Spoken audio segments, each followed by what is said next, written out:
جب حضرت عثمان غنی رضی اللہ تعالیٰ عنہ کا محاصرہ کر لیا گیا اور یہ خلافت کا آخری آپ کا دور ہے، 82 سال کی عمر تھی اس وقت آپ کی، اور یہ تاریخ کا دردناک باب ہے کہ حضرت عثمان غنی پر 40 دن تک پانی بند رہا۔ وہ ایک منصوبہ تھا، 3 لوگ 3 مختلف شہروں سے چلے، مصر سے، کوفے سے اور بصرے سے، 1000 آدمی لے کر کے، اور مدینہ المنورہ میں پہنچ کر کے حضرت علی المرتضیٰ سے ملے، ام المومنین سیدہ عائشہ سے ملے، کبار اصحاب سے ملے۔ تو جو انہوں نے کہا تو انہوں نے ان کو کہا کہ نہیں، ایسی کوئی بات نہیں، فہمائش کر کے واپس بھیج دیا۔ حضرت عثمان غنی رضی اللہ تعالیٰ عنہ پر اقربا پروری کا الزام عائد کیا تھا، تو انہوں نے کہا کہ کوئی ایسی بات نہیں ہے۔ پھر یہ تھا کہ آپ نے کم عمر گورنر، کم عمر لوگ مقرر کیے، تو حضرت عثمان نے کہا کہ حضرت اسامہ بھی تو کم عمر تھے، حضور نے ان کو اگر مقرر کیا ہے تو یہ تو مثال ہمارے سامنے موجود ہے، لیکن یہ ایک منصوبہ تھا، اس منصوبے کے تحت یہ 3 جگہوں سے لوگ آئے تھے۔ وہ 3 دن کی مسافت کے بعد پھر تینوں واپس آ گئے، تو یہ ایک سوالیہ نشان ہے کہ تینوں کیوں واپس آ گئے، کوئی ایک تو نہ آتا نا، تو یہ سب طے شدہ منصوبہ تھا۔ اور پھر انہوں نے مدینہ المنورہ کو گھیر لیا، اور جس طرح سے بلوائیوں نے حالات پیدا کر دیے، سیدنا علی المرتضیٰ رضی اللہ تعالیٰ عنہ تو شہر مدینہ سے باہر تشریف لے گئے تھے، اور اپنے بیٹوں امام حسن اور امام حسین رضی اللہ تعالیٰ عنہ کو حضرت عثمان غنی کے دروازے پر مقرر کیا تھا کہ ان کو ضرر نہ پہنچنے دینا۔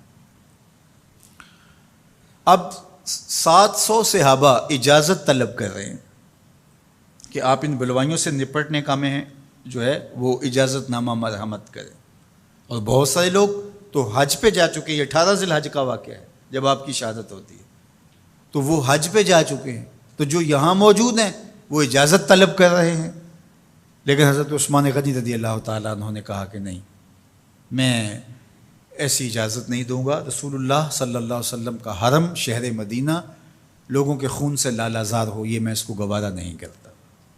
افواج موجود ہیں، اور دنیا کی تاریخ میں آپ کو ایسا نہیں ملے گا کہ اتنی بڑی حکومت کسی کے پاس ہو اور وہ خود گھیر لیا جائے، اس کا پانی بھی بند ہو جائے، اور وہ حکم دے کہ نہیں، میرے لیے آپ ایک قطرہ بھی خون نہیں بہائیں گے۔ بلکہ آپ کے غلاموں نے جب تلواریں اٹھا لی تو آپ نے فرمایا کہ میرا حکم ہے کہ تم تلواریں نیچے رکھو، بلکہ میں تمہیں یہ آفر دیتا ہوں کہ جو غلام لڑے گا نہیں اور یہ میرے سے عہد کرتا ہے وہ آزاد ہے۔ حضرت ابو ہریرہ رضی اللہ تعالیٰ عنہ، حالانکہ یہ پڑھنے پڑھانے والے لوگ تھے، تعلیم و تعلم سے ان کا تعلق تھا، لیکن وہ بھی تلوار لے کے حضرت عثمان غنی کے دفاع میں آ گئے، لیکن حضرت ابو ہریرہ رضی اللہ تعالیٰ عنہ کو بھی حضرت عثمان غنی روک دیتے۔ مالک بن اشتر کہنے لگا کہ ہم آپ کی دستبرداری کے خواہاں ہیں، آپ خلافت سے دستبرداری اختیار کر لیجئے۔ تو حضور علیہ الصلوۃ والسلام کے اس جانثار صحابی نے، حضرت عثمان غنی نے فرمایا یہ نہیں ہو سکتا۔ دستبردار کیوں نہیں ہوئے؟ لگتا تھا یہ سب سے زیادہ آسان تھا، لیکن حضور نے ارشاد فرمایا تھا، اے عثمان، تمہیں اللہ ایک قمیض پہنائے گا، لوگ اس کو اتارنا چاہیں گے، تم کبھی نہ اتارنا۔ تو اس سے مراد خلافت کی قمیض ہے، اور ان کی شہادت کی خبر بھی اللہ کے محبوب علیہ السلام نے دی تھی، اور اگر آپ دستبردار ہو جاتے تو یہ ایک کھلونا بن جاتا، بازیچہ بن جاتی خلافت۔ چند آدمیوں کے پریشر سے خلافت سے دستبرداری کرنا پڑتی۔ اچھا، ایک یہ سوال بھی پیدا ہوتا ہے، چند باغی تھے، ان کو کس طرح کچل دیا جاتا؟ لیکن حضرت عثمان غنی یہ نہیں چاہتے تھے۔ ایک تو یہ کہ مدینے کی حرمت پامال نہ ہو، اور دوسرا پورے عالم اسلام کو آگ لگانے کا جو منصوبہ تھا، 3 مختلف شہروں سے 1000 آدمی لایا گیا ایک منصوبے کے تحت، اور انہیں لاشیں چاہیے تھیں، اور جو ان کے پیچھے کام کر رہے تھے نادیدہ ہاتھ، ان کا منصوبہ یہ تھا کہ یہاں سے مختلف سمتوں میں، یہ تینوں شہر مختلف سمتوں میں تھے، تینوں سمتوں میں جب لاشیں جائیں گی تو پورے عالم اسلام کو ہم جو ہے وہ خانہ جنگی کی آگ میں دھکیل سکیں گے۔ تو حضرت عثمان غنی ان سازشوں سے آگاہ تھے، تو سب سے اہون اور آسان یہ تھا کہ قربانی پیش کر دی جائے، اور پھر انہوں نے سن بھی رکھا تھا کہ 2 شہید ہیں، شہید تو انہوں نے بہرحال ہونا ہے، تو لہٰذا میں خلافت سے دستبردار بھی نہیں ہوں گا، اور شہر مدینہ کی حرمت بھی پامال نہیں ہونے دوں گا۔ اور تیسری بات یہ ہے کہ میں خود مظلوم شہید کر دیا جاؤں، تو وہ آپ نے یہ گوارا کر لیا۔ تو 18 ذوالحج تھا، جمعے کا ہی دن تھا، اور حضرت عثمان غنی رضی اللہ تعالیٰ عنہ روزے سے تھے، عصر کا وقت تھا، قرآن مجید کی تلاوت کر رہے تھے۔ حضرت امام حسن، امام حسین اور حضرت عبداللہ بن زبیر اور دیگر لوگ آپ کے دروازے پہ پہرا دے رہے تھے، لیکن باغی پچھلے گھر سے دیوار پھلانگ کے آپ کے گھر میں داخل ہوئے اور تلوار سے وار کیا۔ آپ کی زوجہ حضرت نائلہ آگے بڑھی اور ہاتھ سے روکنا چاہا، آپ کی انگلیاں کٹ گئیں۔ پھر دوسرا وار کیا تو حضرت عثمان غنی رضی اللہ تعالیٰ عنہ کا دایاں ہاتھ کٹ کے گر گیا۔ حضرت عثمان غنی رضی اللہ تعالیٰ عنہ نے افسوس کیا اور کہا کہ تم نے وہ ہاتھ کاٹ دیا جس سے میں وحی کی کتابت کیا کرتا تھا۔ پھر اس کے بعد آپ پر 9 وار کیے گئے اور آپ کو شہید کر دیا گیا، اور آپ کا خون قرآن مجید پڑھتے ہوئے اس آیت پہ گرا، فَسَيَكْفِيكَهُمُ اللَّهُ وَهُوَ السَّمِيعُ الْعَلِيمُ۔ تو حضرت عثمان غنی رضی اللہ تعالیٰ عنہ مظلوم شہید کیے گئے، بھوکے اور پیاسے شہید کیے گئے، ظلماً شہید کیے گئے۔ حضرت عبداللہ بن عمر رضی اللہ تعالیٰ عنہ فرماتے ہیں کہ حضور فتنوں کا ذکر کر رہے تھے کہ فتنے ہوں گے، بہت بڑے فتنے ہوں گے۔ تو ایک شخص نے چادر اوڑھی ہوئی تھی اور وہ مجلس واعظ کے قریب سے گزرا جہاں حضور کچھ ارشاد فرما رہے تھے، تو آقا کریم نے اشارہ کر کے کہا اس دن یہ شخص حق پہ ہوگا۔ عبداللہ بن عمر کہتے ہیں کہ میں اٹھا اور جا کے دیکھا تو وہ حضرت عثمان تھے۔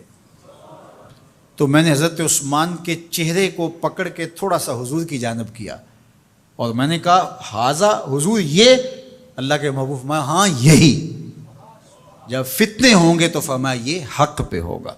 تو حضرت عثمان غنی رضی اللہ تعالیٰ عنہ حق کی راہوں کے مسافر، جنہیں حضور کی زبان سے شہید کہا گیا، اور شہید کسی کا انجام ہوتا ہے، تو حضور نے فرمایا یہ شہید ہوگا۔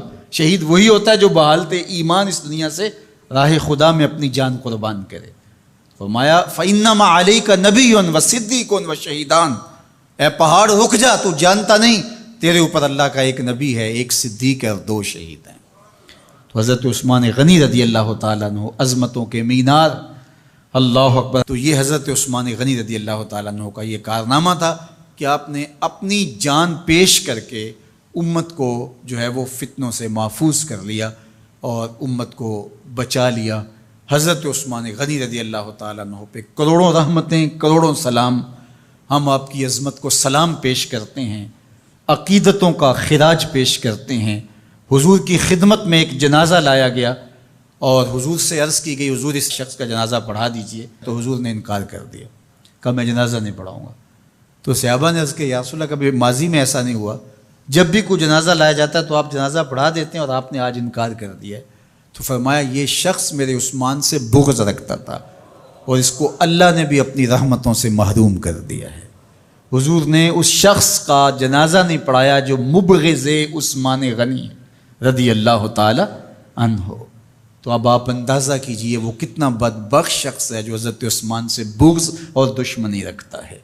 حضرت عثمان غنی رضی اللہ تعالی عنہ سے اللہ کے محبوب علیہ السلام نے کتنی خوبصورت ارشاد فرمائی، میں اس سے حیا کیوں نہ کروں جس سے اللہ کے فرشتے بھی حیا کرتے ہیں۔ یعنی عثمان غنی وہ ہیں جس سے اللہ کے فرشتے بھی حیا کرتے ہیں، اور جو عثمان غنی کا حیا نہیں کرتا اس سے بڑا بے حیا کون ہو سکتا ہے۔ حاکم نے مستدرک کے اندر روایت ذکر کی ہے کہ بہت سارے صحابہ حضور کی بہت ساری خوبیوں کے مظہر تھے، اور سب سے زیادہ حضور کے خلق کے مشابہ حضرت عثمان غنی رضی اللہ تعالیٰ، اور خلق میں سب سے اونچا درجہ حیا کا ہوتا ہے۔ تو حضرت عثمان غنی رضی اللہ تعالیٰ عنہ حیا کے اس مقام پہ فائز المرام تھے جو انہی کا مقصوم تھا۔ اللہ ہمیں حضور کے اہل بیت، حضور کے اصحاب، بلکہ حضور کے در کی مٹی کی تعظیم بھی نصیب کرے۔ اقبال نے کہا تھا خاک طیبہ از دو عالم خوش ترست، آن خنک شہرے کے آنجا دل برست۔ ہمیں تو طیبہ کی مٹی بھی اچھی لگتی ہے اس لیے کہ وہاں محبوب جو رہتے ہیں، تو محبت تو اس چیز کی متقاضی ہوتی ہے، محبوب کی راہوں کو بھی سلامی پیش کی جائے۔ تو جو حضور علیہ السلام کے ساتھ منسوب اتنی وقی نسبتیں ہیں ان کا احترام کیوں نہیں کریں گے؟ تو حضرت عثمان غنی تو داماد رسول ہیں، حضرت عثمان غنی تو ذو النورین ہیں، حضرت عثمان غنی تو حضور علیہ الصلوۃ والسلام کے محبوب اور حضور علیہ الصلوۃ والسلام کے پیارے ہیں، ان کو جنت کی بشارت دی گئی ہے، عشرہ مبشرہ میں سے ہیں، 4 جلیل القدر خلفاء میں ان کا نام شامل ہے، اور پھر حضور کی 2 صاحبزادیاں ان کے نکاح میں آقا کریم نے ان کو شہید خود قرار دیا، اور میرے اور آپ کے آقا و مولا نے کہا آج کے بعد کوئی عمل عثمان کو نقصان نہیں۔